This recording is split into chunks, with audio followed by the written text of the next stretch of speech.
मी 100% त्या वक्तव्यावर कायम आहे की अशोक खरात प्रकरणामध्ये आणि अशोक खराताच्या आश्रमामध्ये ज्या पद्धतीच्या पूजा झाल्या, वशीकरणाच्या पूजा झाल्या, महादेवाला अभिषेक घातले गेले, करंगळ्या कापल्या गेल्या, ट्रान्झॅक्शन झालं आणि नंतर तिथली पूजा सोमवती अमावस्येला बारामतीच्या सहयोग सोसायटीच्या समोर रस्त्याच्या समोरच्या कडेला टाकल्या गेली। त्यावरून माझा स्पष्ट आरोप आहे की नराधम अशोक खरात जो आहे याच्या आश्रमाचा हा 100% अजितदादांच्या अपघाताशी संबंध आहे, नंबर 1। आणि दुसरं, मी जे ट्विट केलं त्याच्यामध्ये जानेवारी 2026 या महिन्यामध्ये 129 SMS आहेत, समता मेसेजेस रिसिव्ड। आणि याबद्दल स्वतः सामाजिक कार्यकर्त्या अंजलीताई दमानिया यांनी पण प्रेसमध्ये सांगितलं। हे मेसेजेस 27 जानेवारी, 28 जानेवारी, 29 जानेवारी, 30 जानेवारी, 31 जानेवारी या दरम्यानचेच आहेत। आणि दादांच्या विमानाचा अपघात 28 जानेवारीलाच झालेला आहे दुर्दैवानं।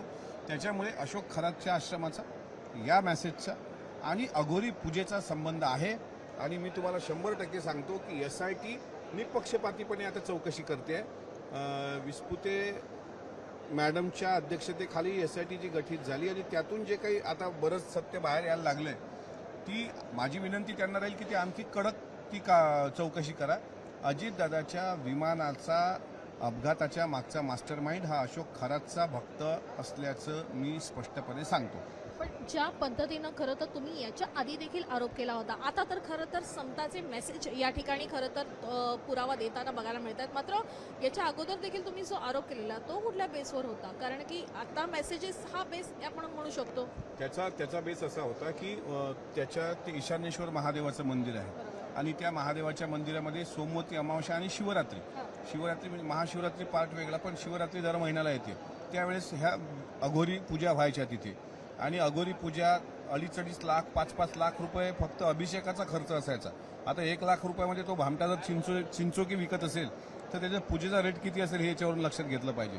त्यामुळे सोमवती अमावस्येला झालेल्या पूजा आणि पूजा बांधणं हा एक प्रकार असतो त्या अंधश्रद्धेचा, आणि ती पूजा बांधून मग त्या घरासमोर टाकणं आणि ते फुल्या मारण्याचं पण मध्यंतरी आलं। त्याच्या आश्रमामध्ये दादांच्या फोटोवर फुल्या मारल्याचं आमदार रोहित पवारांनी सांगितलं होतं। त्यामुळे काळ्या जादूचा प्रयोग किंवा दादाचा एखादा असा कोणीतरी द्वेष्टा त्याला तसं मानसिक संमोहन करून किंवा त्याला त्या अंधश्रद्धेच्या आहारी टाकून की बाबा आता तुम्हाला जर पुढे प्रगती करायची असेल तर हे तुम्ही घडून आणलं पाहिजे, अशी शंका महाराष्ट्राला या निमित्तानं येते।